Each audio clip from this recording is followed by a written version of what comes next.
These are all very important things. So back to Pinterest.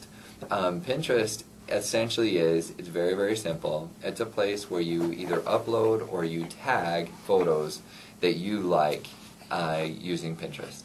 So it's essentially a collage board where you create a lot of your pictures. So Facebook has that. So why did everybody run after Pinterest all of a sudden? That's a really big question. The reason why everybody went after Pinterest is that it's really easy, and it allows you to kind of create. It's the same thing that you did when you were in 8th grade, and you got your binder for your social studies binder, and you began to write Sushi and the Banshees, and Coldplay, and all the different types of music that you like, all the bands you can think of. You litter up the front of your notebook, and so that everybody knows all the cool bands that you have, and everybody, other people say, "Oh my gosh, I didn't know you loved the Cult or the Cure." Can you tell my age category here? But anyway. Now we just went to the Kelly Clarkson concert, which I related more to the Fray than to the Kelly Clarkson concert. But, these are all things that I probably would want to go on Pinterest and start tagging all the pictures that people throw up on Pinterest from the concert. I mean, how amazing is that? That's pretty cool. And then all those go into the Pinterest file. Category. Into different categories. Now, there's also professional reasons. If you're a photographer and you want to have you want to pin all of your photography that has to do with mountain scenes or all those that have to do with taking pictures of people. It really has taken on a life of its own for people to be able to pictorially represent who they are. In the articles that I was reading about Pinterest, they actually had the ability. Let me not say ability. There was a guy who found out that it gave him a job. So there was a potential employer that looked at his Pinterest collage, and they decided they wanted to hire him just for that. And they thought he was creative, and in a few pictures, in a lot of pictures actually, it tells people who you really are. And so people love that. But there is another reason why Pinterest took off.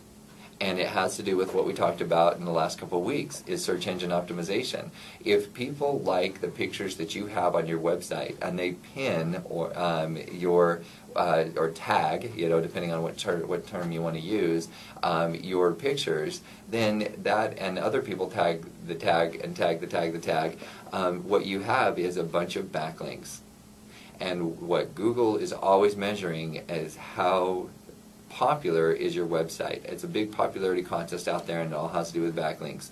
That's one of the biggest things that Google uses to measure how relevant your website is to the keywords that people are searching for. So if you're keep that in mind, that you should now pay very close attention to picture SEO. What that means is putting keywords into your picture, anchor texting your picture, making sure that when people click on the picture, then Google knows what the relevant keywords are relating to that picture. So that is the segment that I wanted to share with you today regarding Pinterest. And all the big buzz about Pinterest. There's also one other angle about Pinterest that you should be aware of on a personal level.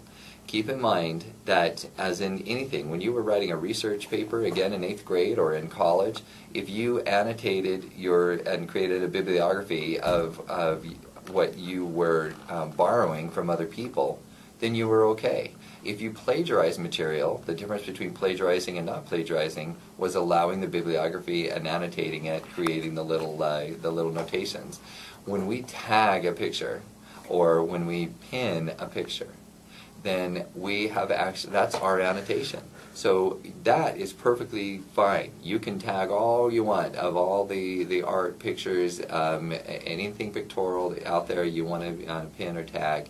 Go right ahead and do it. But if you download it and re-upload it, you might be in violation of copyright, and you might find yourself in a lawsuit. So just keep in mind that that's the case. Also, just a couple of things that are very important to note is that 7% are uploads, and up there on Pinterest, and the rest of them are just tags. And there's not one particular place that people are tagging from. There's not one category that goes above 1%.